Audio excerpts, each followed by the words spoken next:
자, 여기 보면 이제 비잔틴의 문화를 볼게요.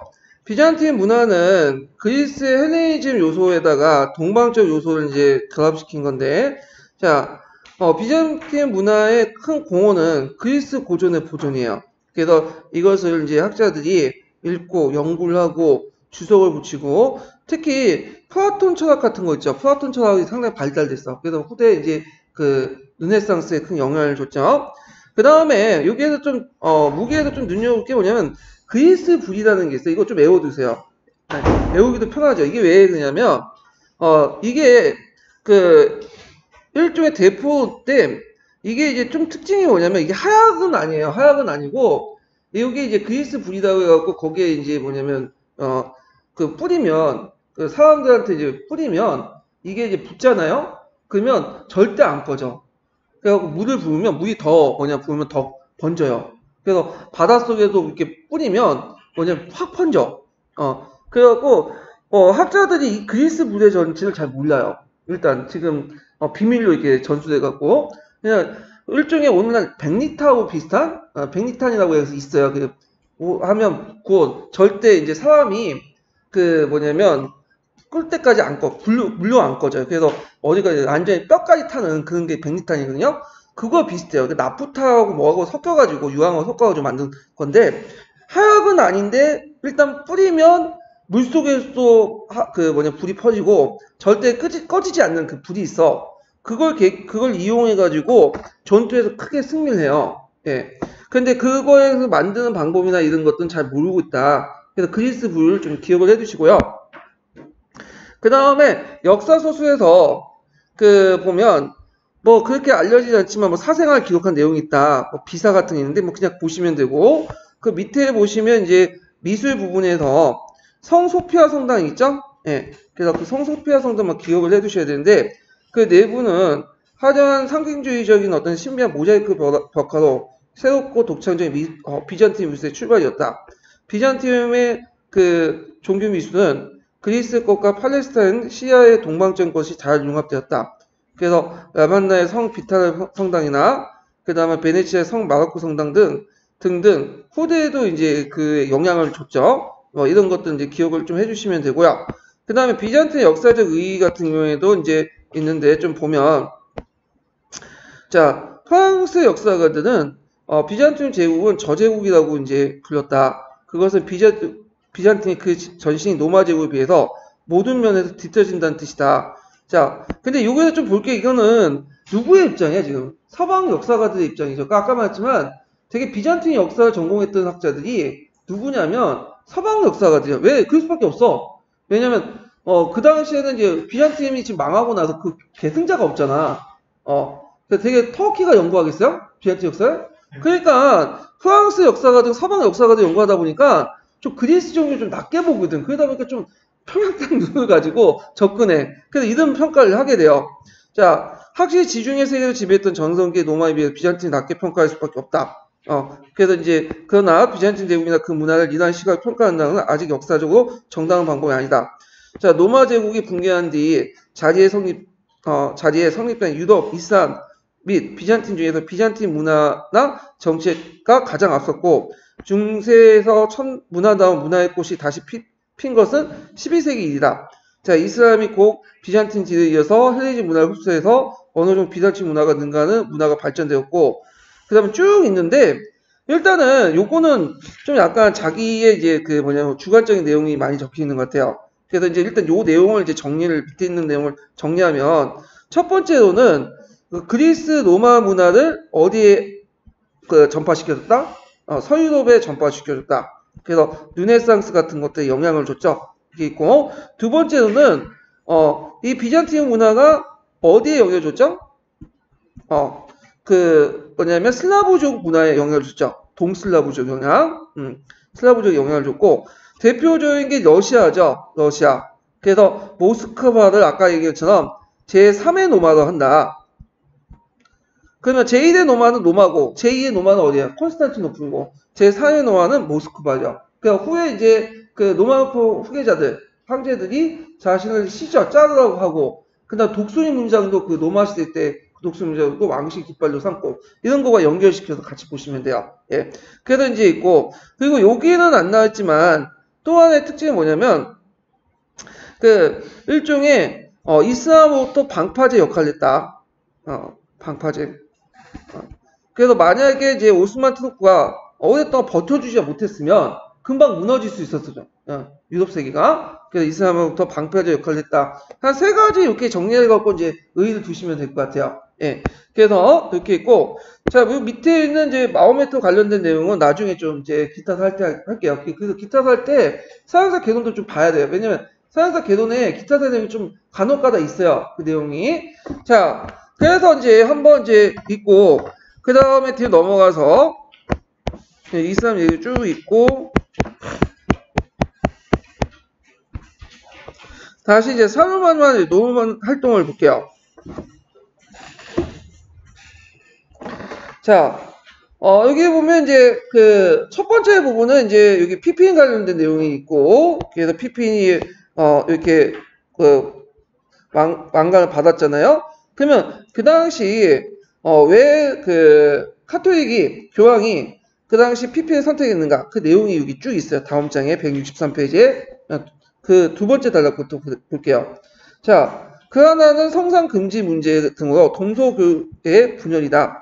원래 성상 금지는 아까 언급한 것처럼 원래는 그 동로마 제국의 내부적인 문제 때문에 시작한 거예요. 근데 그 불똥이 어디에 튀었냐면 그 당시 카톨릭에 튄 거야, 교황에게. 그 당시 동로마 황제가 이제 그거 하지 말라고 이제 하니까 교황이 거부했죠. 왜 거부했냐면 게르만족들을 포기하기 위해서는 뭐가 필요한가? 성상이라는 존재가 필요하다. 눈으로 좀 보여줘야 될 거 아니야.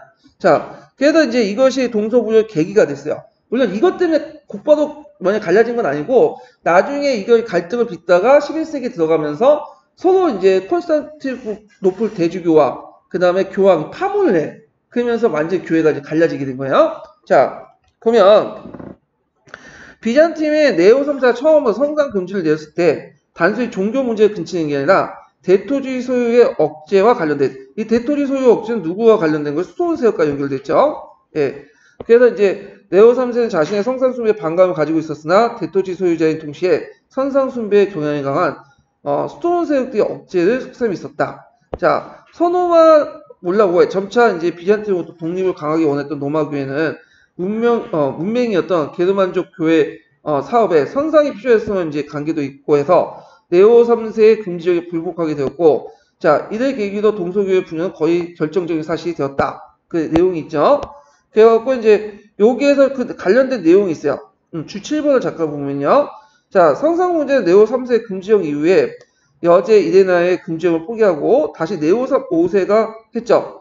그래서 네오 5세가 815 제2차 성상 금지령을 내었고, 그다가 이제 선상이 부활 때까지 1세기 넘어서 비잔틴 제국이 공정이 됐다. 그러니까 833년 이후는 성상이 완전히 또 부활이 돼요. 그래서 지금도 비잔틴 그 그리스 종교는 성상을 인정해요. 이거 관련돼 갖고 요 부분이 시험 문제에 나왔어요. 여기 예전에 9년인가 10년도에 나왔어. 그 다음에 동서교회의 최종적 분열은 로마 교황의 지지를 받은 노르만의 나미탈 정복과 비잔틴의 반대로 하나 그 726년 성상 금지령이 실제로 분열에 결정작용했다. 이게 이제 계기가 됐던 거고 이게 결정작용하고 실질적으로 이제 딱 분열된 거는 공식적으로 분열된 거는 1054년 11세기 때 그 당시 그 로마 교황의 지지를 받은 노르만의 남이탈리아 정복과 비잔틴 교회에 대한 반대. 그런데 이거는 이 계기로 해갖고 서로 간의 파문에 처해지면서 이제 끝나게 된 거야. 그래서 원인이 됐던 사건은 이 성상 금지령이고 그 다음에 결정적으로 이제 완전히 갈라지게 된 것은 요거 외워도 로마 지지를 받은 노르만의 남이탈리아 정복과 그 다음에 비잔틴 교회에 대한 반대. 그러면서 이걸 계기로 해가지고 뭐냐면 서로 끝나겠다. 이렇게 기억을 해두시면 될 것 같아요. 왜냐면 노르만이 남이탈리아를 정복을 했잖아요. 예. 그래갖고 이제 그때 남이탈리아나 시칠리아는 상당수가 뭐냐면 누구 세력권이었죠? 동로마 세력권이었죠. 그냥 그 반대할 수밖에 없는 거야. 그래서 서로 간에 오고 가고 다툰 과정에서 서로 파문에 처해지면서 끝나버린 거지. 그래서 요거 예전에 한번 앞부분이 시험문제 나왔기 때문에 뒷부분도 시험문제 나올 수 있어요. 암기해 두시고요. 자, 그러면 이제 이러한 시기에 북이탈리아 롬바르족은 팽창을 계속해서 로마 교역을 몹시 불안하게 했고 자연 프랑코 왕국의 지원을 기대할 수 없게 된 그래서 피피는 왕위에 오를 뜻을 전하고 후원을 요청했을 때 교황은 이를 승인하고 이게 새로이 이제 캐롤린거 왕조가 이제 열었죠. 피피 왕 계기로. 그리고 롬바르족을 라벤나를 점령하고 로마를 직접 위협하게 되자 교황 스테픈 2세가 직접 프랑코에 와서 피피에게 도유식을 경영해주면서 라벤나라는 지역은 좀 아까 얘기했죠. 남아있는 지금 동유럽 제국에 남아있는 유일한 거점이었죠. 그때 여기를 점령했어. 그리고 나서 피피는 이제 여기 점령하고 곧바로 로마가 이제 공격을 받을 수 있잖아요. 그러니까 이제 곧바로 이제 피피에 가갖고 서로 합작을 해갖고 도유식을 하게 되죠. 그러면서 요때 이제 이 관계를 단단히 했다. 자, 이때 이제 이 과정에서 만들어 놓은 것이 이제 뭐냐, 콘스탄트 기진장이야. 네. 콘스탄티누스 기진장은 뭐냐면, 콘스탄티누스 황제가 서노마 쪽 지역을 누구한테 위임했다는 거야? 교황한테 위임했다. 그러니까 교황이 그 위임을 받고 자기가 마음대로 황제로 왕을 임명할 수 있다. 근데 이게 나중에 이제 뭐냐면 조작된 것이 르네상스 시대 때 발견이 됐죠. 이 부분이. 이게 교과서에 나와있기 때문에 좀 기억을 좀 해주시면 될 것 같아요. 자, 피피는 이에 대한 보답으로 이탈리아 원정에 가는 중에 롬바르드하고 라반나를 표한 이 중부 이탈리아 지역을 영토 교황에 기증했어. 이게 최초의 뭐예요? 교황령이 되는 거예요. 교황령 여기 있네요. 예. 그래서 이 교황령이 됐다. 이렇게 기억을 해주시고, 자, 그리고 나중에 이제 롬바르족을 완전히 멸망시킨, 롬바르드 왕국을 멸망시킨 사람 누구야? 그의 아들이었던 카로스 마르테이죠. 이렇게 연결시켜 보시면 되고, 그 다음에 이제 이때 만들어진 것이 아까 말한 그 유명 콘스탄티누스 기진장. 이것도 같이 외워두셔야죠? 예, 콘스탄티누스 기진장. 그 다음에 클로비스의 개정으로 카톨릭 교회와 프랑코 왕국의 유대가 성립하였으나 이제 카톨릭 왕조의 성립을 계기로 교황과 프랑코 왕국의 왕권이 보다 더 밀접한 결합이 되었으며 양자의 유럽 세계의 새로운 형성이 이제 이루어지게 됐다. 유럽의 이제 유럽사 발전의 주된 흐름이었다. 그래서 교황은 일종의 세속적인 권력을 가지고 있고, 그 다음에 프랑코 왕국의 황제는 뭘 갖고 있는 거야? 그 당시 이거는 이제 말하자면 세속적인 영적인 권력을 갖고 있고, 이쪽은 세속적인 권력을 갖고 있죠. 예, 그게 이제 공식화된 것이 뭐냐면 800년에 그 당시 이제 카우스 대제한테 부여했던 서노마 황제의 재간이죠. 이렇게 연결시켜서 이제 보시면 돼요. 자, 그럼 샤르마는 뭐죠? 샤르마는 피피의 아들인데 이 사람은 이제 교과서에 칼 대제라고 해요. 또 칼 대제, 샤르마누 다 동일한 말이에요. 그리고 이제 여기에서 샤르마누는 영국의 교과서도 있고요, 독일의 교과서도 있고, 프랑스의 교과서도 있고, 다 있어. 왜 있을까요, 이 사람들? 자국 역사를 다루고 있거든요. 왜냐면 이 사람이 영국에도 나오고 또 영국 영향 관련돼 있고, 프랑스에도 관련돼 있고, 독일에도 관련돼 있고, 다 관련돼 있기 때문에 이탈리아도 관련돼 있고. 자, 그래서 이 사람이 유럽 통합의 어떤 기틀을 마련했죠. 그러다 보니까 이제 해마다 유럽에서는 이 카우스 대제상을 줘요. 아니, 칼 대제상을.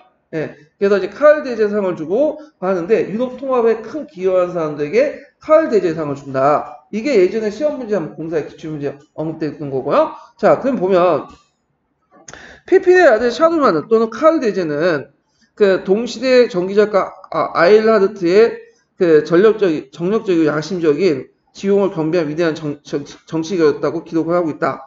자, 그는 롬바르족을 완전히 평정하고 직접 통치하고요. 그의 아버지 때에서는 라벤나 지역을 뺏었다고 했죠. 동호 진출해서 왕강을 정하게 해서 섹슨족을 굴복시키고 카톨릭을 개종시키고 더 나아가서 보헤미아, 오스트리아, 헝가리, 유교 일부까지 정복하여 동부 경계성을 엘베강까지 확대시켰다. 그러니까 거의 대부분의 예전 서노마 영토를 회복했다고 보시면 돼요. 다만 여기에서 남이탈리아 지역은 제외예요. 남이탈리아 지역. 그래서 예전에 한번 요 관련된 문제가 나왔어. 그래서 남이탈리아 제외하고 모든 지역들 상당수가 회복했는데, 좀 여기에서 눈여겨볼 게 뭐냐면 섹슨족을 굴복시키고 카톨릭 개종시키는다 했는데, 이 사람이 이제 정복하는 과정에서 항상 뭐도 같이 하냐면 교회에 있죠. 기독교도 전파하는 걸 같이 해요. 그래서 정복지에 계속 교회를 세워, 이 사람이. 그 왜 세웠냐면 물론 기독교 전파 목적도 있겠지만 중요한 건 이걸 통해서 기독교 그 교회를 통해서 자신의 행정 조직을 개편하는 목적도 있어요.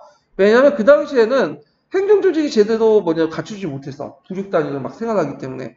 그래서 이제 행정 조직을 하려면 문자를 알아야 되겠죠. 좀 알아야 될 거 아니야. 근데 그 당시에 문자를 좀 알고 좀 지식 있는 사람들 되게 뭐예요? 사제들이에요, 사제들. 그러니까 이 사람들 이제 일단은 기독교를 전파시켜 거기에 중에 종교 조직이면서 행정 조직을 만들어버린 거야. 그런 측면에서 이제 학대시킨 것도 있어요. 자, 그래서 사로마는 이런 정복 전쟁에 성직자를 동방해요. 피정복 및 민심을 수습하고 새로운 교구를 설치하고 국경 건체 변경백이라는 걸 설치해서 경계를 뒀다. 그래서 이 변경주가 이제 대표적인 게 뭐냐면 이제 그 에스파니아 적 있죠? 에스파니아를 이제 공격하다 이제 실패하고 물러난 다음에 저 피레네 산맥에 그 변경주를 만들었잖아요. 요거와 이제 연결시켜서 좀 보시면 될 것 같아요. 자, 그 다음에 예전에 시험 문제 나왔던 거 이건데 서쪽 피레네 산맥을 넘어서 에스파니아 이슬람을 공격을 했으나 큰 성과를 거두지 못하고 철수할 때 후방 부대가 일부의 적의 복병을 기습을 받았다. 그래서 이것을 후에 이제 유명한 노랑의 노래라고 이제 소재인데 요때 이제 뭐냐면 적의 복병의 기습을 받은 게 뭐였을까? 여기는 안 나와 있지만 이거는 뭐와 관련된 거죠? 자, 이거는 이제 갑자기 생각났는데 바스크인의 공격을 받은 거야. 근데 바스크인들은 어느 종족이냐면 이들도 기독교인이에요. 그래서 앞에 이제 서고토 왕국이 무너졌을 때 일부 기독교인들이 피레네 산맥에 살았다고 하잖아요. 그래서 이 바스크인이 거기에 있었어요. 바스크 왕국이. 네, 그 중에 하나인데 바스크 왕국하고 사르마는 관계가 안 좋아. 그러다 보니까 이제 그때 그 이슬람 세력 공격을 했는데 뒤에 후방에 섹슨족이 다시 반란을 일으켰다니까 급격하게 병력을 동원하는 과정에서 노랑이 있던 후미 부대가 기습을 받고 바스크족에 의해서 격퇴가 됐어요. 그러면 여기에서 시험 문제에 나온 노랑의 노래에 대해서 좀 볼게요. 자, 잠깐만 여기 강의 교재를 이제 볼게요. 이거 다시 앞으로 돌아가야 되는데.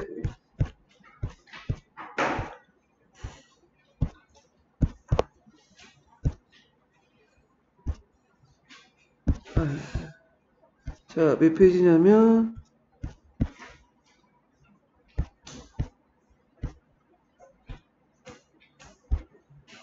여기 508페이지 잠깐 펴보세요. 잠깐 이거 보기 전에 이 스페인 원정 보기 전에 아까 전에 설명한 부분 있죠? 프랑크 왕국의 영역이 여기까지예요. 상당히 넓죠? 예. 여기까지인데 자, 여기 라벤나 지역이 요 지역이 교황령이라 했죠? 요 지역이 교황을 주고 여기 남이탈리아 지역 같은 게 포함되지 않는 이유가 요 남쪽에 베네펜트 공국이 있었어. 베네펜트. 그래갖고 요 지역은 뭐냐면 그 지역이 그 프랑크 왕국의 영역이 지역이 아니에요. 요 지역은. 그래서 요거 좀 기억을 해두시면 되고 그 다음에 여기 에스파니아 변경백이 있죠? 변경주 여기 위치가 있고 그 다음에 예전에 이제 전에이지만 뚜두뿌아띠에 있죠? 예, 여기 위치 뚜두뿌아띠에 여기 위치 있고요. 그래서 공부하실 때 역사과 보도도 같이 받으시는 것도 괜찮을 것 같아요. 이렇게. 자, 그러면 스페인 먼저 볼게요. 이게 이제 노랑의 논리하고 관련되어 있는데 자, 목적은 스페인에 있는 이슬람 세력의 원정이에요. 주의할 것은 요때 이제 이슬람 세력 후 우미야드 왕조죠. 자, 주의할 것은 요때 성전이 아니에요. 이거는 성전이 아니야. 그래서 뭐 기독교 세력이 이슬람 원정 쳐부신 성전이 아니라 십자군 전층처럼 이건 일종의 영토 확장이에요. 이 사람이 영토 확장을 많이 했잖아. 그러니까 그 일환으로 한 거야. 네. 자, 가정을 보면 이슬람 북부 거점이 도시였던 팜플레나 사라고사를 공격하다가 아까 이 섹슨족이 북방을 공격한다 했기 때문에 점령하지 못하고 곧바로 이제 후퇴하는 도중에 피레네 산맥 넘다가 앞에 같은 기독교인이었던 누구의 공격을 받아요? 바스크인의 공격을 받아. 기독교인. 그래가지고 후방부대에 지휘했던 노랑이 전사를 하죠. 이걸 이제 무슨 전투라고 하냐면 농수부 전투라고 해요. 외워두세요 이것도. 예전에 한번 시험에 나왔기 때문에 또 쓰라고 나올 수 있어. 그때 전투 이름 뭐냐? 농수부 전투. 이렇게 쓰면 되고. 자, 결과는 카탈루니아 지역에 지방에 에스파니아 변경주를 설치했다. 카탈루니아 지역. 여기 보이시죠? 이 지역에 에스파니아 변경주를 만들었어요. 왕충지로서. 자, 영향을 보면 이 스페인 전쟁, 그 스페인 원정 자체는 이제 후대에 영향을 주는데 뭘 통해서? 노랑의 노래를 통해서 알려지게 돼요. 이게 이 노랑의 노래가 이 당시 스페인 원정 당시에 만들어진 노래가 아니라 1세기 때 만들어진 12세기 때 만들어진 거예요. 십자군 전쟁 과정에서. 그래서 십자군 전쟁을 하려고 보니까 뭔가 이게 성전이잖아요. 자기 땀에는. 그래서 성전의 역사를 한번 볼 거야. 유럽에. 딱 보니까 비슷한 게 있어. 이게 뭐야? 스페인 원정 과정에서 노랑이 죽은 거야. 그래서 이걸 본따서 일종의 역사적으로 해서 일종의 그 노랑의 노래를 만들고 예전에 사르만을 받들면서 우리가 이제 사르만의 뜻을 받아갖고 성전한다. 그러니까 자신의 십자군 전쟁을 뭘 하기 위해서 정당화시키기 위해서 한 거죠. 그래서 그 역사적 왜곡도 많이 나왔는데 그 사르마누가 120살로 그려졌고 나이가 좀 많긴 했지만 120살까지 살진 않았어요. 예. 그리고 120살에 어떻게 원정을 나가나 상식적인 거기도. 예. 그리고 단순한 영토 정복 사업을 성전으로 모사했으며 그 다음에 기독교인 바스크족을 이슬람으로 둔갑시켜서 노랑을 이슬람군에 의해서 공격받아 죽었다는 식으로 역사를 왜곡시켰다. 그래갖고 이제 이런 내용들 그래서 이제 좀 기억을 해주시면 될 것 같아요. 스페인 원정과 관련해서 노랑의 노래 그 외국 내용들 예전에 관련돼서 한번 문제가 나왔어요. 자, 그러면 다시 이제 넘어가서 상세 개론을 보죠. 그래서 이제 여기 보면 이와 같이 사르마는 끊임없는 정복전쟁으로 프랑코 왕국의 영토를 제국이라고 부를 수 만큼 규모를 확대시켰다. 서쪽과 북쪽으로 에스파니아, 부르고뉴 지방을 제한, 대서양과 북해 연안으로부터 동호는 엘베강, 보헤미아 등등등등 막대한 영토를 지배를 했고요. 그 다음에 이제 이렇게 하면서 비잔틴 황제에 속하는 남이탈리아, 시칠리아를 제외하고는 그 당시 이제 가구의 소노마 제국의 영토를 대부분 사르만을 위해서 회복됐다. 이때 남이탈리아의 베네딕트 그 공국은 비잔틴 왕국의 속국이라고 보시면 돼요. 예. 그리고 그는 여기에서 다시 중앙 및 동부 유럽의 일부를 추가한 것이다. 자, 이러한 사실을 고려한 것인지 그 동기가 정확히 확인할 수 없으나 AD 800년에 크리스마스 때 로마를 방문하여 미사에 참석했던 사르만의 머리에 교황 네오 3세가 서노마 제국의 간을 얹혀줬죠. 그리고 비잔틴 황제는 처음에 놀라고 항의했으나 이후 이를 정식 승인했다. 이거는 하나의 쇼라고 보시면 여기는 했는데 요 쇼가 아니라 요게 얹혀주고 나서 이제 비잔틴 황제가 처음에 놀라고 항의했으나 항의했죠. 자기만이 황제인데 근데 후에 이를 정식으로 승인했다. 이거 예전에 시험 문제 나왔죠. 근데 세상에 공짜가 없다고 그냥 승인해 주는 거 아니에요. 그 당시 이제 비잔틴 황제가 뭘 받았냐면 그 당시 그 달마치아 해안 연안 있죠. 그 지역이 원래 어느 지역이야? 저기 칼 대제 영역이었는데 이 땅을 받은 거야. 그래서 대신 받고 승인해 준 거죠. 어차피 승인한 거니까 이제 뭐 명분이라도 실제로 찾자 해갖고 달마치아 그 연안 지역을 이제 받고 그걸 승인해 줬다. 이게 예전에 기출문제 나왔던 거야. 그 객관식 기출문제에 좀 같이 기억을 해주시고. 자, 일개 야만 민족주의 출신의 왕이 빛나는 선호마 황제가 됐고 또한 그것이 로마교회에 의해서 행해졌다. 이는 민족운동 이후에 유럽에 이제 의의가 나오죠. 민족운동 이후에 유럽에 혼란이 안정되고 기독교 교회를 매개로 로마 게르만족 중세 유럽에 새로운 질서가 수립했다는 걸 뜻한다. 자, 이게 나름대로 의미예요. 의미 쓰라고 이렇게 한번 쓰시면 되고요. 자, 사르마나 대관식은 한편으로는 두 번째 의미가 나오죠. 예. 교회와 국가의 긴밀한 유대감을 강화한 뜻이며 그렇지만 후대 신성 로마 제국 성립과 더불어 교권과 재권의 분쟁에 시작이 되었다. 그래서 영적인 권력과 세속의 권력이 어떻게 분화가 돼요. 그래서 동로마 교회 같은 영적인 권력과 세속의 권력이 거의 일치되죠. 그런데 정교일치적 성격인데 정교 분리적 성격을 갖고 있고 하여튼 교황권과 그 황제권의 대립 이것이 독일과 이탈리아사를 좌우하게 근대 이전까지 예. 그리고 독일과 이탈리아가 이제 뭐냐면 그 팽창하지 못했던 그러니까 다른 영국과 프랑스가 팽창하지 못했던 이유 통일하지 못했던 배경은 뭐냐 영국과 프랑스가 달리 독일과 이탈리아는 서로에 뭐냐면 관심이 너무 많아. 그래서 독일과 문제는 국내 문제보다는 국내 문제에 관심 있는 사람도 있겠지만 이탈리아 문제에 더 관심이 많고 이탈리아 그 교황들은 독일의 어떤 황제에 따라서 자기가 왔다 갔다 하니까 어떻게 어떤 줄을 쓸까 하면서 왔다 갔다 하면서 이제 분열이 나고 그래서 이제 이런 것들이 갈등의 씨앗이 요때부터 생겼다 이렇게 좀 기억을 해두시면 돼요.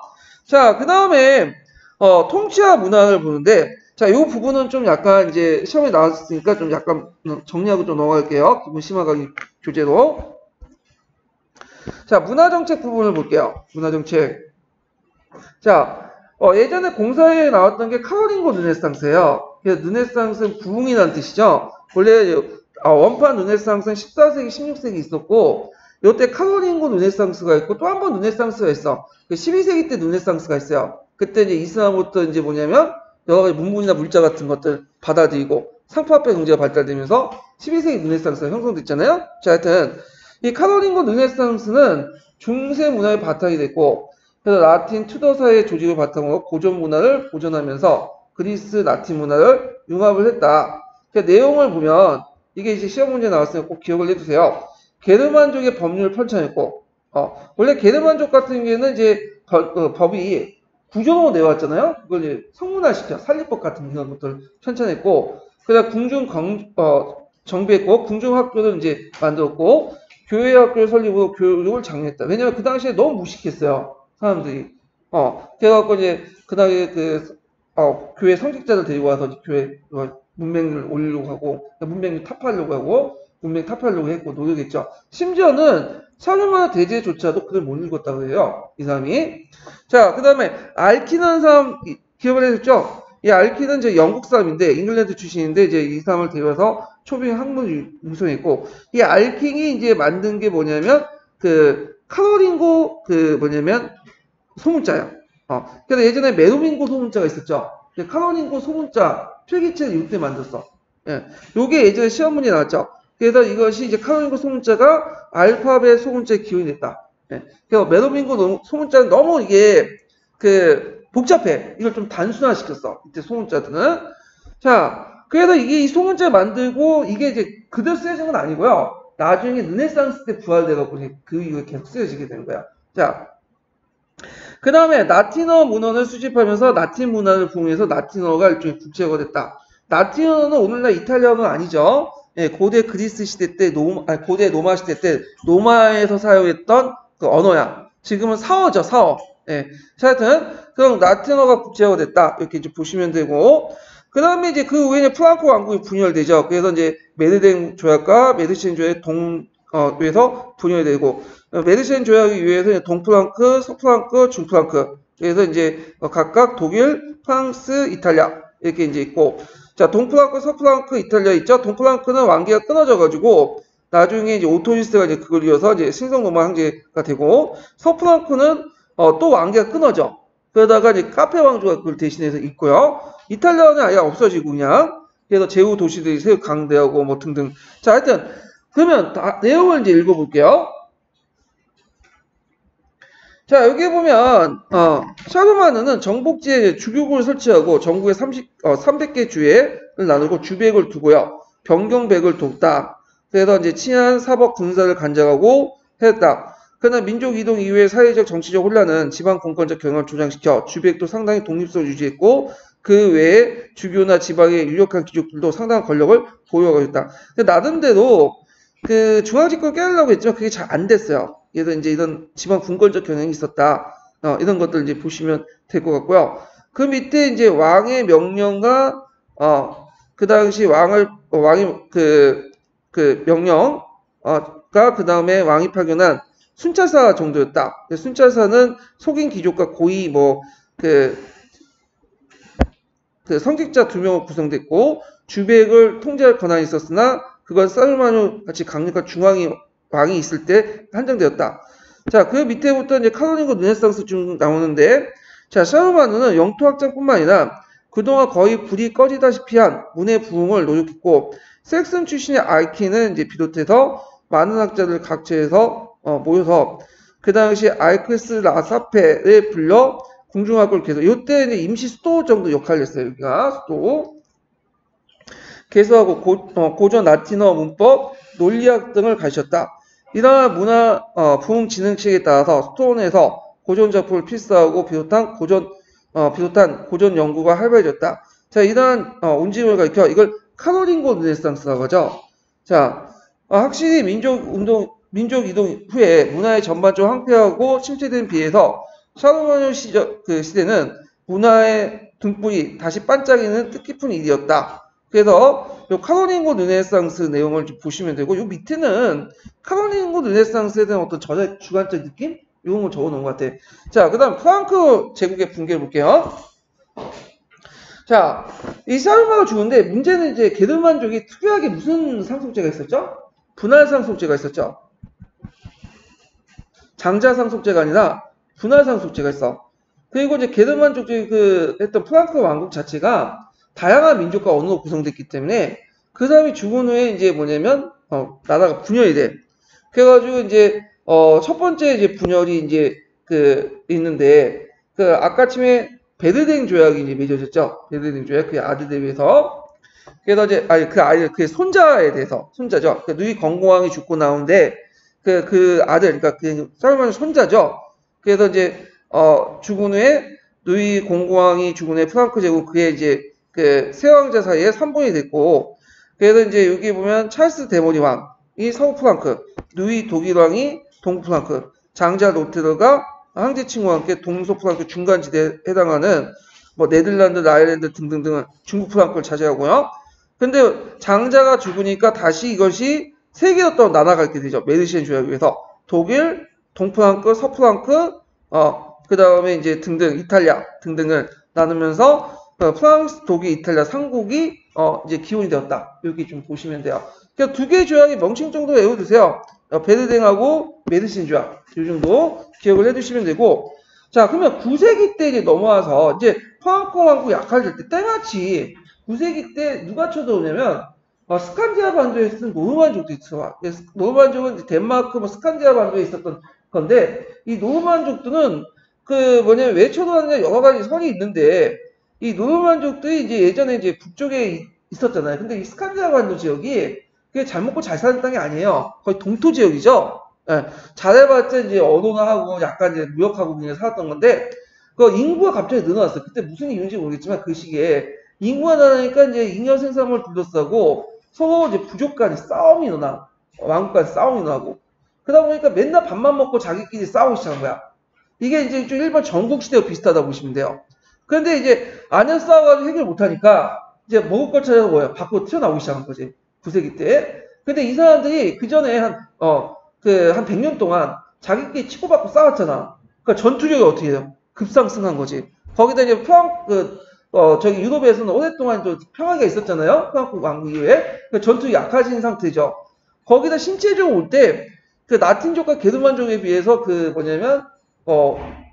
바이킹들, 노르만족들이 훨씬 더 커요. 그래서 그 당시에 키가 175에서 180? 지금은 남자 키가 185라고 하죠? 평균 키가. 거기 여자 키도 170이 넘고, 어마어마해, 얘네들. 그래갖고 이제 얘네들 이제 와가지고 등치가 있고 하니까 큰 무기에다가 완전 바이킹이나 특수한 배 타고 도끼를 들고 와가지고 내치는 거야, 막. 상대할 수가 없지. 거기에다 이제 강력한 조직력을 가지고 있는 군대가 가지고 있으면 되는데, 그 당시 때마치 프랑크 왕국이 분열돼 있었죠. 그러니까 이 사람들이 바닷가, 해안가, 강가를 가서 시쫓고 다니는 거야, 약탈을 하면서. 자, 근데 거기에다가 노르만족뿐만 아니라 뭐도 같이 오냐. 저희 아까 전에 언급했던 중앙아시아 지역의 알타이 계통이 마자르족도 오고요. 그 다음에 이 사람들이 또 마자르족이 시쫓고 다니죠. 그래서 이제 동부 프랑크 일대가 한 20년 동안 있다가 헝가리에 이제 정착이 돼. 물론 이들도 이제 유럽화 돼요. 기독교도 받아들이고. 그 다음 남쪽에서 이슬람 세력들이 또 중동하죠. 그래갖고 이 사람들이 이제 시칠리아 점령, 코르시카, 사르디아 등등등. 자, 그래가지고 이렇게 이제 9세기 때 노르만족, 헝가리를 중심으로 한 마자르족, 이슬람 세력들이 이제 시쫓고 다녀. 자, 그래도 이제 이때 이제 주요 활동 중에 제일 넓은 게 북방의 노르만족들이죠. 이들은 이제 스칸다비아 반도와 지금의 덴마크에 거주했던 게르만족 계통인데, 모험시도 강하고 항해에 능한 사람이고, 9세기 때 정확한 이유, 근데 여러 가지 가설 중에 아까 침에 자기끼리 싸우다가 이제 안 되니까 먹을 걸 찾아서 내려왔다 그래요. 자, 하여튼, 그래가지고, 그때 해외 지출이 일어났는데, 자, 스웨덴은 노르만은 동으로 슬라브족들의 땅을 침투했죠. 9세기에 이제 노르만족들이 와갖고, 러시아는 그 당시 국가조직이 없었는데, 여러 이제 국가조직을 만들어요. 이렇게 보시면 막 쳐도는 게 있죠? 보시고. 그래서 노보고로드에 기지를 설치하고, 그리고 다시 남쪽에 진출해서 드네프르 강권의 키예프를 정착해. 그러니까 노보고로드는 오늘 핀란드 부근에 있는 땅이에요. 거기에 남쪽에서 이제 남배에 있는 키예프까지 이제 차지해서 있고, 이들 좀 반란고위족이라고 했는데, 이들은 이제 주변에 적을 하고, 농촌을 정복하고, 또 상업활동도 같이 했다. 그래서 이제 키예프 공국을 이제 추천하게 됐다. 최초의 러시아 국가에. 근데 이제 러시아사를 예전에 한번 읽어봤는데, 이쪽 러시아사에서는 그걸 부정하더라고. 이건 슬라브족들이 고유한 어떤 국가다. 근데 학계에서는 그런 건 이제 통상적으로 인정하지 않고, 러시아 쪽이니까 그러니까 인정하고, 되게 보면, 슬라브족이 아니라 노르만족이 만들었다고 보고 있어요. 그 노르만족 여기에다 보시면 알겠지만, 이들은 전사예요. 그렇지만 또 상인이야. 그렇기 때문에 신용을 상당히 중요시 여겨. 그러니까, 예를 들어, 이제 한번 털러 갔잖아요? 털을 보내서 돈을 줬어. 돈을 주면서 다시 오지 마라. 약속을 맺었어요. 절대 안 와. 그쪽은. 그리고, 그러면 다른 쪽이 들어오잖아요. 근데 그건 다른 부족들이. 근데 문제는 약속을 지키는데 그것을 소문 퍼뜨리죠. 이쪽 갔더니 내가 이제 많은 걸, 받아냈다 하면 다른 또 노르만, 부족들이 와가지고 또 와서 또 약탈래. 이런 식의 이제 구조죠. 자, 그래서 이제 이렇게 있고, 노르만은 이제 북해와 대서양에서 출연했다. 그 방면 노르웨이와 덴마크 출신의 이제 노르만이 이제 활동했는데, 수시로 이제 영국과 프랑스 해안 지역에 나타나고 약탈하고요. 그 다음에 이제 하도 약탈하니까 어쨌든 파리까지 공격을 해갖고, 파리를 한동안, 1년 동안 포위한 적도 있어요. 예. 결국에는 서부 프랑크 왕국이 처음에는 돈을 주고 얘들이 꼬시려고 했는데, 이게 안 되는 거예요. 돈을 주고 와도 쳐들어오지 않겠다고 했는데 A부족한테 돈을 주면 또 B부족이 와가지고 또 그 소문을 듣고 쳐들어오고. 그러니까 시달림 받으니까 생각한 게 뭐냐면, 차라리 그 쳐들어온 민족, 바이킹 부족 중에 하나를 골라서 나의 보디가드를 삼을 필요가 있겠다. 그래갖고 이제 한 명을 골랐어. 그래서 그때 이제 루루한 사람한테, 이 사람한테 이제 뭐냐면, 노르만디 공국을 떼어주고, 그 지어주고, 더 이상 여기에 쳐들어오지 말고 여기 지켜라. 내 신하가 되라. 그랬더니 이 사람이 이제 알겠습니다 하면서 충실한 보디가드 역할을 한 거지. 그러니까 이때부터 이제 바이킹이 프랑스 지역을 잘 침입을 못해. 다 누가 막아주는 거야? 이 노르만디 공국이 막아줘요. 예. 그래서 이 노르만족도 특징이 뭐냐면 계속 침입해 오잖아. 근데 한 곳에 딱 정착이 되면 금방 융합이 돼요. 금방 융합이 돼. 그래갖고 없어지기 시작해. 그 지금 거기에 정착됐던 사람들 대개 보면 다 그 헌지민들 다 동화가 됐었어요. 예, 하여튼. 그래갖고 이제 떼어준 땅이 노르만디 공국이고, 이 노르만디 공국이 나중에 이제 후손이었던 그 사람이 월렴이 어디까지 정복하죠? 잉글랜드까지 정복하죠. 그래서 그 왕조가 노르만 왕조가 되는 거죠. 자, 그 다음 11세기 그들은 일부가 멀리 지중해 진출해서 시칠리아로부터 이슬람 세력을 타락하고, 그 다음에 남이탈리아 나라를 세운 한편 영국을 정복해서 노르만 왕조를 세우기도 했다. 이렇게 이제 보시면 되고, 그래서 이제 노르만 왕조는 노르만디 공국과 관련된 건데 이건 나중에 좀 얘기를 하고요. 그 다음에 영국을 침입하기 전에 한 번 더 전에 침입한 게 있어요. 덴마크 계통의 노르만들이 쳐들어와. 그러니까 우리가 앞에 얘기한 노르만 왕조는 그 노르만디 공국이 이제 나중에 월렘이 끌고 와가지고 세운 거고, 그 전에 9세기 때 덴마크 계통의 노르만들이 대인족들이 공격을 받게 돼요. 그래서 이들은 이제 뭐냐면 그 지역, 북동부 지역을 쳐들어오지 말라고 하락을 해줘. 이걸 대일로라고 하죠, 그 지역을. 그래서 그들이 하락했고, 그렇지만 아까 얘기했지만 이들의 특징은 뭐냐면 한번 정착하면 어떻게 돼요? 금방 융합이 되죠. 그러니까 자기가 가졌던 뭐냐면 노르만족 습성 있죠, 바이킹 습성을 다 잊어먹어. 정착이 돼. 근데 왜 그럴 수밖에 없냐? 그들의 침입 목적이 얘네들도 살기 위해서 간 거야. 인구가 증가되고 먹을 게 없으니까, 남쪽에 가면 먹을 게 많다니까 내려왔는데, 이제는 약탈하고 너네들 이제 살돈 마련해주고 이제 돈도 주고 정착하라니까 굳이 피 흘리면서 살 필요 없잖아요? 그러니까 곧바로 이제 뭐냐면 정착을 해갖고 그냥 융합을 해버린 거야. 그 사람들이. 자, 그 다음에 이제 노르만족 아일랜드 침입했으나 켈톤족에 격퇴했고, 그 다음에 이 사람들이 좀 일부가 아이슬란드를 가고 그린란드까지 진출해. 그래서 지금 그린란드는 누가 지배하고 있죠? 덴마크가 지배하고 있고, 아이슬란드는 그린란드 덴마크의 지배 영토에 있다가 20세기 초반에 이제 뭐냐면 독립을 하죠. 그래서 저도 한번 나중에 이제 시간 되면 아이슬란드 한번 여행 가고 싶어요. 거기 상당히 풍광도 좋고 그러더라고요. 예. 자, 하여튼 그 중에 일부가 뭐냐면 또 북미 대륙까지 건너가요. 근데 그 북미 대륙까지 건너갔던 그 노르만족들은 그때 인디언들 공격을 받고 이제 격퇴가 되죠. 그래서 콜럼버스가 그 북미 대륙까지 전에 이미 그 전에 이제 그 한 600년, 700년 전에 노르만족이 한번 건너간 거야. 이 사람들이. 자, 하여튼 이러한 노르만족과 이민족의 침입은 가까스에 이어진 질서 회복과 안정을 완전히 파괴했고 사회 전반의 봉건화를 촉진했다. 그러니까 우리가 이제 봉건제도와 성립이 배경이 게르만족이 아니에요. 이 봉건제도 성립 배경은 노르만족들이야. 그래갖고 봉건제도는 왜 성립했냐? 일단 배경을 보면 일단은 프랑크 왕국이 불신점이 무너졌죠. 분열되고 그때 때마치 주변부터 마자르족이니 노르만족이니 그런 사람들이 오면서 이제 거기에 이들의 이민족 침을 막기 어려운 일반 평민들이 그 시민된 사람 밑에 들어가게 돼.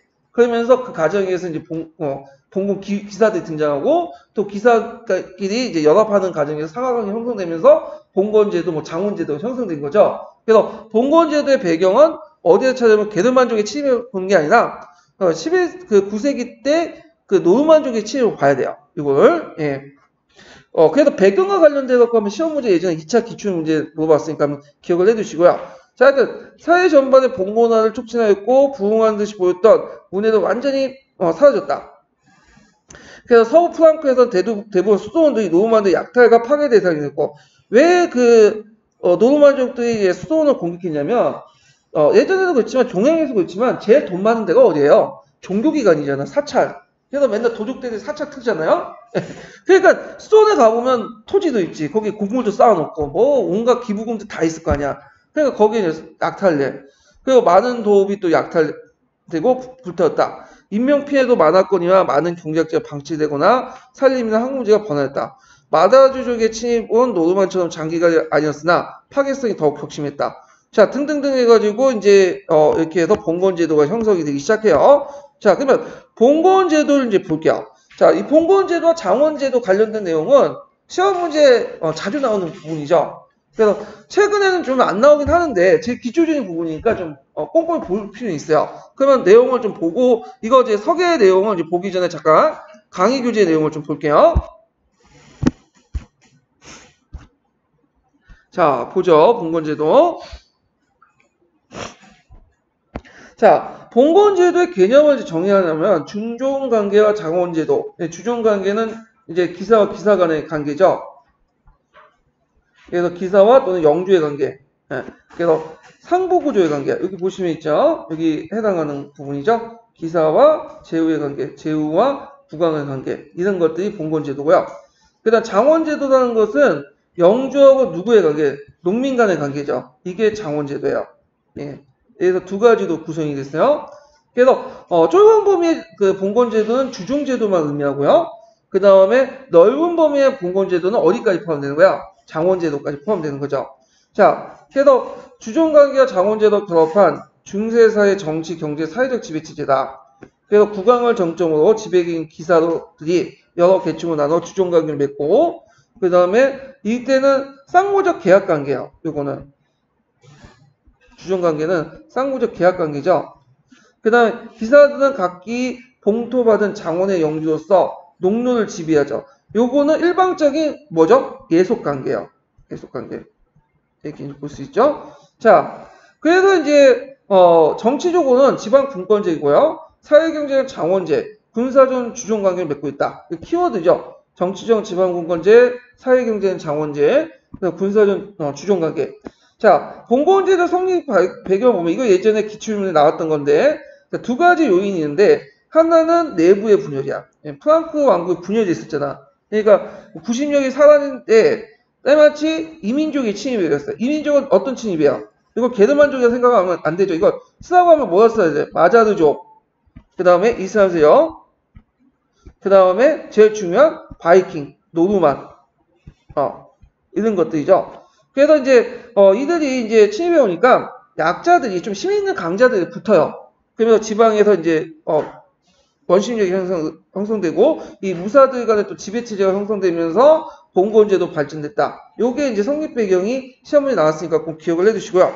자, 봉건제도 기원에 대해서는 노마설과 게르만설 두 가지가 있어.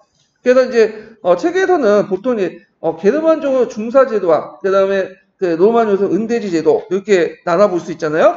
종사제도는 아까 설명했죠. 게르만족들이 부족 생활을 할 때 이 초창기 때 먹을 걸 약탈하는 과정에서 형성됐던 것이 종사제도야. 그래서 이제 이런 것들은 계름만족 요소고, 그 다음에 은대지 요소라는 거는 뭐냐. 자, 은대지라는 건 은혜를 베풀면서 주는 토지라는 뜻이에요. 그래서 노마의 황제가 하도 게르만들이 공격해오니까 그들 일부에게 뭘 줬냐면, 갑자기 그들 일부에 토지를 나눠줬어. 그러니까 은혜를 베푸는 차원에서. 근데 이것을 이제 계속 발전시킨 사람이 누구냐면 카오스 마르텔이죠. 그래서 카오스 마르텔이 학대 개편을 기마병 양성하는데 사용했잖아요. 그래서 요게 이제 뭐냐면 각각 봉건제도 기원이다. 근데 이거 외에도 이제 여기는 간략하게만 제가 이제 적어놨는데 좀 보고 좀 적으세요. 이게 서양사 개론에서는 또 다르게 얘기해요. 서양사 개론 좀 복잡하게 좀 얘기를 했는데 이제 일단 보면 일단 주종 관계가 있고 무슨 관계가 있죠? 봉토, 장원 관계가 있죠? 장원. 자, 주종 관계 측면에서는 두 가지 제도가 있다고 그래요. 서양에서는. 예전에 아마 시험 문제 나왔던 클레이엔테이지.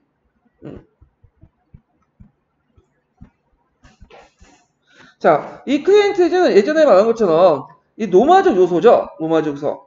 그래서 보호와 피보호자의 관계. 예. 클레이엔테이지와 이게 이제 기출에 나왔던 거고, 그 다음에 이제 아까 게르만 요소는 종사제. 예, 이거는 게르만 요소고요. 이게 두 개가 합쳐갖고 이제 주종관계의 어떤 기원이 됐고요. 자, 그 다음에 봉토 장홍제 관련돼서는 하나가 뭐냐면 노마주 요소하고 은대지, 그러니까 요소가 은대지 제도가 있는데 노마주 요소로서 여기는 은대지 제도가 있잖아요. 잠깐만요. 자, 은대지 제도인데, 자, 은대지 제도는 원래는 노마주 요소예요. 이거는. 근데 누가 발전시켰다고 했죠? 카오스 마르텔이 발전시켰다고 했죠. 그래서 있고 이것도 노마주 요소고, 그 다음에 또 하나가 좀 익숙하지 않지만 이런 제도가 있어. 프레카리움 제도가 있어. 프레카리움. 이건 노마적 요소인데 이것도 이게 뭐냐 하면 이게 이제 프레카리움 같은 경우에는 이제 좀 약간 생소하지만 일종의 완전한 소유가 아니라 토지의 불완전한 소유를 바탕으로 한 거야.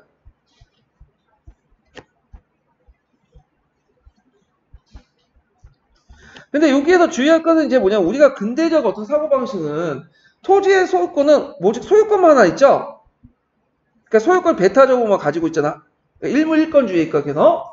근데 그 다음에 중세시대 때 소유권이라는 개념은 우리가 상고하는 소유권 외에도 경작권도 있고 뭐 그런 여러 가지 권리가 있어요. 그래서 이 토지의 불완전 소유라는 것은 뭐냐, 쉽게 말하면 경작권이라고 보시면 돼요. 경작권. 그러면 이것이 왜 형성이 됐냐 하면 이제 설명을 하면요. 자, 이게 이제 민족 이동 시기에 막 사회가 혼란스럽잖아요. 그러니까 이제 그 당시 일반 대중들이 좀 힘 있는 사람이나 아니면 그 당시 또 영혼 구제라는 목적으로, 영혼을 구제하는 목적으로 수도원이나 교회에 기부를 해요. 기부를. 강대한 토지들. 그 대신에 이제 자기는 지대를 내면서 그 밑에서 경작을 하죠. 경작권을 얻게 되죠. 그러니까 자기가 지대를 납부하지 않는 이상은 계속 자기가 경작권을 인정받는 거야. 그것도 상속할 수 있고. 이게 일종의 이제 프레카니움이야. 그래서 이제 일생 동안 이제 주로 이제 교회 토지에 이제 기부를 하는데, 교회 기관에 고용이 돼갖고 경작권을 받는 그런 제도가 프레카리움이다. 노마적 보소다. 이렇게 기억을 해주시면 돼요. 그래서 이제 이 내용이 서양사 개론에 있고요. 서양사 강의 있어요. 그래서 서양사 개론 171페이지에 있고, 서양사 강의 140페이지에 거기에 자세한 내용이 있어요. 그거 제가 어떻게 하냐, 그 페이지까지. 저는 지금 보고하고 있거든요. 여러분들 알고 있지만. 예, 그래서 제가 심화 강의 교재를 하나 예전에 만들었어요. 그래서 제가 정리했는데, 이거 사람들이 잘 안 보신다고 예전에 많이 봤는데, 내용이 많다고. 근데 보시면, 그 밑에 각 주들이 되게 많이 나왔어요. 제가, 이거 치느냐고 상당히 고생을 했는데, 서양사 개론부터 해서 강의, 총론, 그래서 웬만한 거 다 실어놨어, 거기에. 그래서 이제, 거기 보면 자세히 돼 있는데, 서양 근세사까지 좀 많이 신었는데 근세사 이후로는 좀 약간 부실하거든요. 왜냐면 하다가 지쳐가지고 했는데 근세사 전까지는 상당히 잘 해놨으니까 좀 공부하면서 공부를 해두세요. 그래서 서양사 개론에 있는 내용들을 좀 정리할게요. 그래서 주종관계는 크리엔테이지, 종사제, 봉토, 장원관계는 은대지도와 포에카리온 이걸 바탕으로 했다. 이렇게 보시면 되고 예전에 크리엔테이지 나왔으니까 나머지 내용도 나올 수가 있겠죠. 자, 그래서 이제 성립 해체 시기를 보면 이것도 이제 좀 기억을 해주세요. 9세기 때 성립했죠. 아까 침에 제2차 민족 이동기에 게다가 이제 10세기 때 말경에 서프랑크 왕국의 전역을 실시해서 언제 해체되냐? 14세기, 15세기 때 해체돼요. 네, 이런 과정. 그래서 해체하는 과정도 이게 시험문에 나왔어요. 그 부분도 나중에 좀 얘기를 할게요. 자, 뒤에 넘어가서 아이고. 자, 봉건제도의 구조는 아까쯤에 얘기했죠. 이제 상고전 주종관계, 하부구조는 장원관계. 그래서 피라미드식 계층제였고, 그 다음에 쌍모적인 계약관계다. 이거는 하고, 그 다음 주군의 의무하고 봉신의 의무 외워두셔야 했죠. 예전에 시험문이 나왔으니까. 그래서 봉신은 보호하고 부양하고 봉투를 수용하고 정치 법적인 보호를 하게 되고요. 봉신의 의무는 주군에게 조력 봉사를 하고 조언하고 부조를 하고 등등 있어. 딱 봤을 때 누구의 의무가 더 많아요? 봉신의 의무가 많죠. 그리고 서로가 계약을 맺어. 봉건적 계약을 맺어요. 그리고 나서 이걸 이제 어길 시에는 서로의 관계가 끝나는 거야. 네. 그래가지고 이제 이런 게 있었다. 그래서 엄숙한 의식을 통해 하기 위해서 서인식을 꼭 해야 된다. 이게 예전에 시험문이 나왔어. 서인식을 안 하면 이건 안 되는 거야. 이거는. 자, 그 다음에 지방 분권적 요소는 이제 그 불인권이라는 게 있는데 불인권은 뭐냐? 자, 봉토 내에서 영주가 재판이나 조세 징수 등에서 국왕이나 주군의 간섭을 받지 않는 권리를 말한다. 그래서 이제 이걸 계도 왕권이 약하고 지방 분권적 체제가 촉진되고 이건 경제 외적 권리죠. 경제 외적 권리는 뭐냐면 이거는 장원하고 상관없어요. 경제 관계는 뭐냐면 지대하고 이제 뭐 이런 것들과 관련 있는 거죠. 서로 땅을 주고받는. 근데 그 외에 이걸 바탕으로 해서 좀 분리돼 있지만 경제적으로 다른 관계를 말해요. 그래서 이제 이걸 사법권이라든지 그다음에 조세 징수권 이런 것들은 지금 땅이 갖고 내가 땅 꽂아다도 국가가 조세권 걷고 뭐 사법한다고 해서 뭐 그거 내가 그 땅이라고 내 땅 갖고 해서 행사할 수 없잖아요. 내 땅이라도 거기에 살인 사건이 나오면 내가 와서 재판해요? 아니죠. 국가가 하죠. 거기에 내가 땅이라도 내가 세금을 걷어요? 아니죠. 국가가 걷잖아. 그거 똑같은 거야. 그러니까 국가의 역할, 그러니까 국가의 공적인 권리를 누가 갖고 있다? 이 영주들이 갖고 있는 거야. 그래서 영주들이 그 갖고 있는 것을 분인권, 불수 분인권이라고 또 하고, 그 다음에 공권 면제다. 공권은 국가의 권리를 일부 자기가 갖고 있는 거지. 이걸 공권 면제라고 해요. 근데 중앙집권을 가면서 이 불수 분인권 같은 거 있죠? 그래서 뭐 세금 걷거나 영주가 못 들어오게 하거나 재판권 행사하는 부분들은 다 어디로 이제 수통합되는 거야. 중앙 권력으로 이제 통합되면서 이제 없어지게 되는 거죠. 자, 이런 것들은 이제 좀 기억을 해두시면 될 것 같아요. 자, 그 다음에 장원제도 농로 이렇게 이제 있는데 여기 장원이 있고 이제 농로 이제 영주의 성이 있는데 자, 일단은 장원은 영주 농로간의 지배 예속 관계를 토대로 한 경제단이고요. 그 다음에 장원은 영주의 봉투를 한 개 또는 여러 개의 경제단위로 분할했다. 장원의 구조를 보면 여기 영주관과 각종 시설이 있죠. 여기 영주성이 보이죠? 예. 그 다음에 경작지가 있는데 경작지가 크게 이제 영주 직영지하고 농민 보유지가 있어요. 농민 보유지를 또 망스라고 해. 또는 마을 공동체에 쓰는 공유지. 이렇게 이제 한다. 그래서 보통 한 일주일 중에 한 3, 4일 정도는 농민들이 이제 농노들이 농민 보유지 자기 땅에서 일을 하고 한 2, 3일 정도는 영주 직영지 가서 일을 해줘요. 그래서 일종의 지대를 납부하는 방식이 초창기 때는 헌물지대가 아니라 생산물지대가 아니 헌물지나 그 합해지대가 아니라 무슨 지대도 몸을 떼어주는 이걸 노동지대라고 하죠. 그래서 이렇게 농민들이 영주 직영지에 가가지고 뭐 일을 하는 그런 것들을 이제 뭐라고 하냐 이런 장원제를 고전장원제라고 해요. 고전장원제, 그러니까 오리지널 장원제라는 그냥 클래식한. 근데 나중에 이제 상품화폐 경제가 발달되면서 이게 변화가 일어나죠. 이제 영주 직영지에 가서 이제 노동하라는데 농민들 자기 땅도 아닌데 거기 어떻게 돼요? 대충 일을 하겠죠. 관리감독 비용도 많이 들어. 그러니까 이제 안 되겠다 해갖고 영주들이 이제 영주 직영지를 이제 농민 보유주 이렇게 통합을 시켜버리죠. 그리고 대신에 생산물지대와 헌물지대, 생산물지대나, 그 다음에 뭘 걷냐면, 그, 합해지대를 걷게 돼요. 이건 나중에 얘기했지만, 이걸 무슨 장원제라고 하죠? 순수장원제라고 해요. 순수장원제. 그래서, 서유의 장원제가 고전장원제 시기와 순수장원제 시기 두 개로 나눠볼 수 있죠. 순수장원제, 왜 순수장원제였어? 경제적 관계, 그러니까 상대적으로, 이제 상대적으로 측면에서 경제적 관계 이제 측면이 있다. 그래서 이제 붙여진 거고. 그 다음에, 융자제를 하죠. 그 2포제와 3포제인데, 원래는 반을 이제 두 개로 나눠가지고 하고, 3포제는 더 발전된 게 밭을 이제 세 개로 나눠가지고, 또 하죠. 그래서 두 번 나눠서 융작을 하고, 하나는 후경제를 하고, 이 3포제 방식 같은 경우에는, 후경제가 필요하기 때문에 해요. 아직 연작상경이 발달하지 못했어. 근데 굳이 발달할 필요도 없었어요. 왜냐면 그 당시 인구가 적었기 때문에 땅은 넓었죠. 그러니까 굳이 시비해가지고 돈 들어가면서 할 필요 없잖아요. 그런데 이제 인구가 늘어나고 하다 보니까 연작상경이 된 거야. 나중에 일이고. 이 3포제 기술은 예전부터 있었어. 예전부터 그 노마 시대 때 있었는데 잊혀졌다가 11세기 때 이제 다시 부활돼요. 자, 그래갖고 이제 있고 혼재지제라는 게 있는데 혼재지제는 뭐냐? 자, 여기 잠깐 여기 보면 개념을 좀 아까 이제 여기 잠깐 보이시는지 모르겠지만 여기 보면 밭이 있죠. 여기 후경지, 충경지 이렇게 해갖고 있고 여기 이제 밭을 갈 때 여기 보이시죠? 선 같은 게? 보통 그 당시에는 이제 뭐 말이 나는 소를 이용했는데 이렇게 이제 갈 때 이렇게 말을 의뢰하면서 가면서 이렇게 돌아오는 한 포가 이제 뭐냐면 1포가 되는 거야. 1포. 네. 지조가 되는 1지조. 여기는 1지조가 되고 이렇게 지조 한 조인데 자, 이렇게 지조가 돼요. 네. 근데 땅을 나눠줄 때 그때는 이제 그 농노들에서 공평하게 나눠줘야 돼.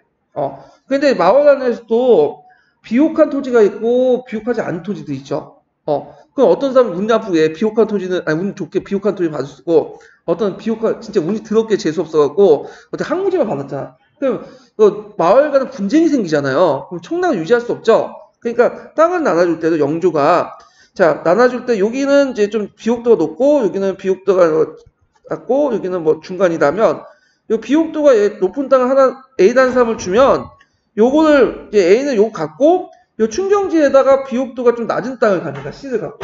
그러면 비옥도가 뭐 B-3이 좀 작은 땅을 비옥도가 그러면 비옥도가 낮은 땅을 갖는 대신에 요 충경지에서는 비옥도가 좀 높은 걸 갖는 거야. 무슨 말인지 알겠죠? 그러니까 땅을 이렇게 비옥도에 따라 쪼개쪼개 나눠줘요. 그러면 한 곳에 농사를 짓는 게 아니라 자기 땅이 나눠져 있죠. 예, 좀 불편하죠, 솔직히. 근데 그렇게 혼재지야. 이 혼재지 형태가 후에도 뭐 계속 가요. 이제 뭐 장원 형태가 깨질 때도 가고 영국 같은 게 그런 게 남아있고 하도 불편하니까 제2차 인크루즈 운동 때 뭐야 그 땅을 한 곳에 합치는 운동을 했잖아. 그런 것도 있는데 하여튼 이런 혼재지가 있었고 그 다음에 여기 또 눈여겨볼 게 뭐냐면 울타리가 없죠. 울타리가 지금 유럽에 가보시면 다 울타리가 있어요. 농장이나 이런 거 가보면 근데 그 당시에 농장을 보면, 그러니까 그 장원에 울타리가 없어. 근데 이게 이제 근대 유럽인들 볼 때는 좀 신기했나봐. 우리 신기하지 않죠? 우리 뭐 농장에 바깥 뭐 가도 요즘에 그 울타리가 없잖아. 근데 얘네 신기했기 때문에 이걸 이제 뭐라고 얘기했냐면, 아이고, 울타리가 없이 하기 때문에 이걸 개방경작제라고 해요. 개방경지제. 울타리 없이. 울타리가 생긴 거는 이제 나중에 잉크루즈 운동이 때 이제 생긴 거고. 자, 그 다음에, 땅을 분배받아도 실제로 이제 그 농사 형태는 그 뭐냐면 공동경작을 해요. 공동경작. 공동경작을 하고 이게 개방경작이 좀 잘못됐는데 개방경작 경작 강제를 하는데 공동경작 경작 강제를 해요. 이게 무슨 말이냐면 생산력이 너무 낮기 때문에 자 예를 들어 이제 소나 말이 있어요. 근데 소말이 한 사람씩 다 있는 게 아니에요. 이게 몇 명 다, 가옥당 몇 마리밖에 없어요. 이걸 둘러싸요. 돌려서 같이 해야 되겠죠. 그 다음에 뭐 품종이라든지 씨앗도 부족해. 농기구도 부족해. 그러다 보니까 같이 해야 되잖아. 그러다 보니까 자연스럽게 공동경작이 될 수밖에 없고, 그 다음에 이제 어떤 품종이나 이런 것도 마을 공동체에 같이 이제 하는 거야. 뭐 충경지에 무슨 작품, 그 작물을 짓고, 뭐 추경지에 어떤 걸 다 해. 그래서 공동 경작 이렇게 경제 강제 이렇게 해가지고 했다 이렇게 좀 기억을 해두시면 될 것 같고요. 자, 그 다음에 이제 선원경을 바탕으로 했고, 그 다음에 토지경과 이용은 정통적 간습을 토대로 했다. 이 간습인데 이걸 바탕으로 간습법이 되게 행해졌죠. 이 간습법은 그 귀족조차도 그러니까 장원의 영주조차 깨지 않았어요. 깨려고 하진 않고. 왜냐면 왜 간습법을 중요시 여겼냐면 농민들이 생활하려면 적어도 안정적인 삶을 누려야 될 거 아니야. 그 안정적인 삶을 누려야지 영주들 또한 뭐 지속적으로 장기 지속적으로 지대를 받아먹을 수 있겠죠. 그러니까 이런 것들은 존중을 해줬어. 상당히. 네. 자, 그러면 지대의 변화를 보면 초창기 때는 무슨 지대라고 했죠? 노동지대죠. 그래서 이제 아까 저 농민들이 영주 직영지에 가서 몸을 때우는 노동지대를 하고 그 외에도 여러 가지 부역들이 있었어요. 그래서 이제 뭐 그 생산물 영주 거주지로 운반하는 소송 부역이 있었고 영주의 뗏나무 작업, 건물의 수리, 영주 전택의 경비 등등. 그리고 농민들이 직조 및 재봉 작업, 그 다음에 밀가루 재본, 양조 작업, 이런 등등등 동원되고요. 그 다음 헌물납부 같은 경우에는 이제 지대 일부를 닭과 계란, 직무에도 납부하는데 주의할 것은 나중에 그 현물지대하고 그 화폐지대하고 좀 다른 거예요, 이거는요. 네. 그러니까 이제 노동지대를 하고 일부 이제 뭐냐면 자기가 먹을 것들을 이거 챙겨가지고 갖다 바치는 거야. 이걸 이제 다른 말로 생산물지대라고 하죠. 생산물지대. 그래서 뒤에 있는 화폐지대하고 이게 현물지대가 있잖아요. 이거하고는 좀 다른 거예요. 이거는 노동지대 당시에 보조적으로 일종의 주는 거야. 일종의. 그래갖고 이제 경제 외적인 지배였죠. 그러니까 지주들에게 잘 보이려고 여러 가지 물건 갖다 바치는 거. 이런 것들 이제 생산물지대. 그러니까 이제 좀 비교해서 그런데 우리가 이제 교사가 되면 뭐 이게 이제 월급 받잖아요. 월급 받는 건 일종의 여기에 따지면 노동지대라고 보시면 되고 그 애들로부터 학부모부터 뭐 여러 가지 선물도 받잖아. 근데 이거 받으면 원래 안 돼요, 요즘에는. 근데 예전에 받았잖아요. 이런 거를 뭐라고 보면 헌물 납부라고 보시면 돼요. 이해가 되시겠죠? 이런 식으로 했는데 문제는 이제 나중에 프랑스 같은 경우에는 노동지대나 이런 것도 이제 나중에 뭐 현물지대, 지대는 없어졌는데 요 생산물지대 있죠? 그냥 납부하는 선물 갖다 주고 그런 거 이런 게 계속 남아 있었어. 그래서 생산물지대라는 이름으로 남아 있어. 심지어는 이제 자기가 그 사람하고 하는 관련이 없어. 비족하고. 근데 예전에 조상들 그 호족을 따보니까 그 예전에 그 자기 10대 선조가 그 사람 밑에 있었던 농노였어요. 그러면 그 사람도 그 농노의 후손들로 계속 그 예전에 그 선조의 그 지주 자식들에게 계속 뭘 주냐면 생산물 지대를 갖다 바치는 거야. 얼마나 불합리하나요? 그리고 이 생산물 지대가 일종의 또 매매 대상이 돼요. 그러니까 그래갖고 얘가 원래 이제 A였다가 원래 생산물 지대 가지고 있다가 그걸 또 부르주아세 갖다 팔고. 그래서 이게 이제 계속 남아 있었다가 이제 언제 없어져요? 프랑스 같은 경우에는. 영국의 프랑스 대혁명 때 없어지게 된 거죠. 뒤에 이제 좀 영국의 프랑스 대혁명 때 없어지게 된 거죠. 그래서 국민의회 때 없어지게 돼요. 자, 그래서 이제 이런 헌물 납부가 있었다. 그런데 이제 이게 이제 상품화폐 경제가 발달되면서 아까 얘기했죠. 이게 헌물지대, 화폐지로 바뀌게 되죠. 그래서 이 지대를 이 장원제를 무슨 장원제라고 한다? 순수 장원제를 한다. 이렇게 보시면 돼요. 자, 농노는 크게 두 계통에서 볼 수 있는데 그 로마 말기 때 부자유 소작인데 콜로노스 후손들과 그 다음 몰락한 게르만 자유민들의 후손들을 거주했고 거주 이전의 자유나 직업 선택의 자유가 없다. 예속 신분이고요. 그렇지만 주의할 것은 이들은 노예가 아니에요. 사고 팔 수 있는 노예는 아니다. 예. 그래서 노예와 그다음 농민의 중간 사이기 때문에 농노라고 하죠. 예, 노예는 아니야. 참고로 중세시대 때는 노예가 별로 없었어요. 왜 없었냐면 이 사람도 마찬가지지만 이 중세시대 때 노예가 없는 이유가 뭐냐면 그 성경에 그런 말이 있어. 같은 기독교인은 노예 삼아서 안 된다는 내용이 있어요. 그러다 보니까 노예 공급이 좀 한정돼 있어. 그래서 초창기 때는 주로 어디에서 왔냐면 슬라브 민족 알죠? 슬라브 민족들이 그 당시 초창기 때는 기독교인이 아니었어. 그냥 기독교인 얘들 잡아가지고 노예로 갖다 팔았어. 그 노르만족들이. 그래서 이제 슬라브라는 말 자체가 그 기원 자체가 노예라는 의미잖아.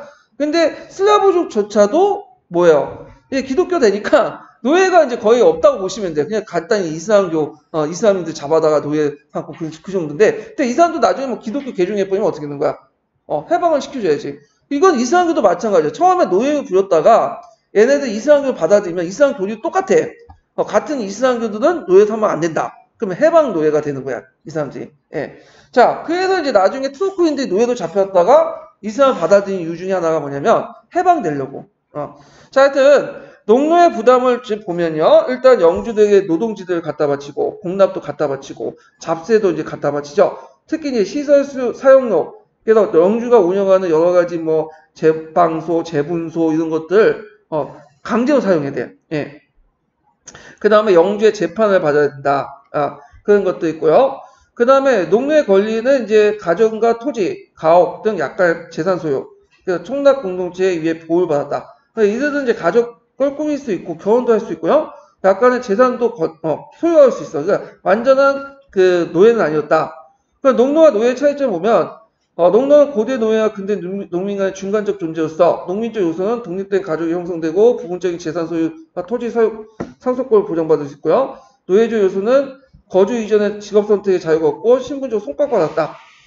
등등. 그런 것들이 두 가지 요소가 있다는 것 좀 기억을 해두시면 되고, 요게 좀 약간, 있는데, 자, 이거 지우세요, 이거. 예, 영주의 경제외적 강제는 좀 지우시고, 요거, 거주 이전의 직업 자유는 신분적 손가락을 받았고, 지운 게 아니라 이게 잘못해. 영주의 경제외적 강제도 받았다. 이것도 이제, 근데, 경제외적 관계는 두 가지 측면이 있어요. 하나는 공권 면제. 공권 면제는 뭐냐면 징수권, 재판권 관련된 건데 뭐 어차피 지대를 바치니까 이건 필요 없고 재판권과 관련돼 갖고 하죠. 근데 지금 말한 건 지주가 소작인을 재판할 수 있어요? 없죠. 근데 그 당시 그런 게 있었어. 경제적 권리도 아닌데 경제 외적 권리가 있었고 그 외에도 요런 잡대한 게 있죠. 그러니까 앞에서 언급했던 거기 기타 부역들 이런 것들, 헌물 납부들 이런 것도 일종의 뭐냐면 경제 외적인 강제예요. 그리고 또 하나가 이제 아까 이제 그 뭐냐면 농민 부담 중에 뭐 시설 사용세 이런 것도 있죠. 이런 것도 일종의 그 경제 외적인 것들이죠. 그래서 이런 것도 구성되어 있다. 이렇게 잘 기억을 해두시면 되고요. 자, 그 다음에 공동체적 성격과 간섭을 보면 자, 공동체 구조별 3포제 노포가 개방경제, 경제의 혼재지 제도 아래서 결별 경제가 불가능했고 생산이 낮았어요. 경작지의 재배한 곡식의 종류, 파종이나 수확 시기를 그 뭐냐면 전체 규제였다. 이걸 경지 규제라고 해요. 경지 규제. 전문적인 말로 아까쯤에 제가 이걸 개방 경제가 있는데 이걸 잘못 썼네. 이거 좀 경지 규제라고 적어주세요. 경지 규제. 이게 정확한 명칭이야. 이게 잘못 썼. 경지 규제. 경제 강제 이렇게 보죠. 경지 규제. 자, 그래서 있는데 이런 것들은 우리나라나 중국도 마찬가지죠. 초창기 때 그렇게 했어요. 생산이 낮을 때는요. 자, 그 다음에 공동체적 권리를 보면 이제 간섭적 보장만, 낚시권, 수확 끝난 후에 이삭을 주었을 권리, 그다음 방목권 가축을 방문할 수 있는 권리, 그 다음에 총락의 목장이나 우축지 공동 이용할 수 있는 권리, 그 다음에 벌못이나 숯을 구워서 땔감을 마련할 수 있고, 그 다음에 고기잡이를 할 수 있고요. 니탄 채집권인데 이 니탄은 뭐냐면 예전에는 이제 난방을 목탄으로 했어요. 목탄 나무로. 근데 나무는 좀 구하기도 힘들고 값도 비싸니까 싼 값으로 이제 뭐냐면 그 석탄을 이용했는데 석탄이 뭐냐면 그 당시에는 되게 널리 노천에 깔려 있었어요. 그래서 주워가지고 쓸 수 있었어. 이 니탄이야. 근데 잘 안 쓰려고 했어요. 석탄은. 왜냐면 연기가 너무 많이 나. 그러니까 석탄이 본격적으로 시작한 거는 이제 나중에 하도 별채를 많이 하다 보니까 목재 가격이 올려가지고 어쩔 수 없이 석탄을 쓰게 되죠. 산업혁명 때. 그때 이제 처음에는 줄 서서 썼는데 자, 다 없어지죠. 그러니까 이제 깊이 계속 땅을 파는 거야. 그럼 어디까지 파요? 막장까지 파죠. 그래서 그 막장까지 퍼와갖고 이제 하는 그런 것들. 그래서 막장 인생이란 말이 그게 나온 거 아니에요. 몇 미터까지 떨어져가지고 이제 하는 인생들이 이제 막장 인생 하는데. 자, 하여튼. 그래서 이제 그 공동체 권한은 영주제보다 총납 공동체에 있고 영주권을 제한했고요. 그 농노의 일상생활 통지 보유, 장원주체 운영과 간섭을 규제했다. 자, 그래서 그런 공동체 견환은 일종의 정적인 상황을 보여. 안정적이지만 이런 간섭에 의해서 개인의 어떤 자발성, 창조성, 자유경쟁이 배제됐다. 학교 가보면 금방 느끼실 거예요. 아무리 자기가 뛰어나고 잘나고 뭔가 해도 항상 학교 가면 좀 튀는 놈을 별로 안 좋아하잖아요. 그래가지고 똑같은 이제 학교에서 예전에 했던 방식들을 그대로 따라야 하고 그런 것도 있어 좀. 예. 그래서 이런 것들인데 문제는 안정적이지만 정적인 사회. 그래서 나중에 근대사회 넘어갈 때 이런 공동체, 봉건사회 공동체의 어떤 간섭도 폐지 대상이 되는 거예요. 예. 그 다음에 그래서 여기 장원제도 붕괴로부터 동적인 근대사회 이행에 있어서 영주제적인 뿐만 아니라 이런 공동체적인 뭔가 간섭의 붕괴가 주요 과제로 부각하겠다. 그래서 이제 이렇게 있고요.